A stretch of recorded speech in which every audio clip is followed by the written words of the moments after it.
Menuku dina iki ana sambel jengkol lan endhog puyuh dikecapi. Hai guys, assalamualaikum. Lah nek nggonku lagi musim jengkol guys, tapi yo urung musim-musim banget. Nek kene iki aku tuku jengkol regane 7.000 sak buntele yo guys. Terus nek kene saking senenge aku iku tuku 2 bungkus dadine iku yo 14.000 yo guys. Lanjut nek kene iki aku tuku endhog puyuh lan apa iki aku tuku lombok ya guys. Lah nek kene ndok puyuh wis tak oceki iki entuk 10 iji guys. Langsung nek kene iki jenggole tak iris-iris, banjur nek kene iki aku gawe bumbu. Wes bumbune mek aku iki simpel guys. Ana bawang, ana brambang, ana lombok, micin, uyah.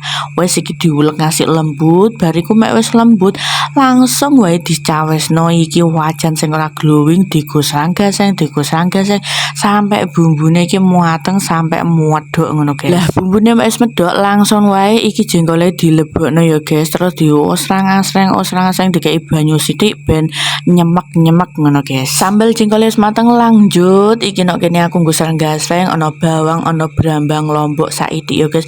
Terus iki tak nggo nganu apa jendok puyuh wae nggo si bocilku langsung wae dikai kecap ben luweh manis ngono guys.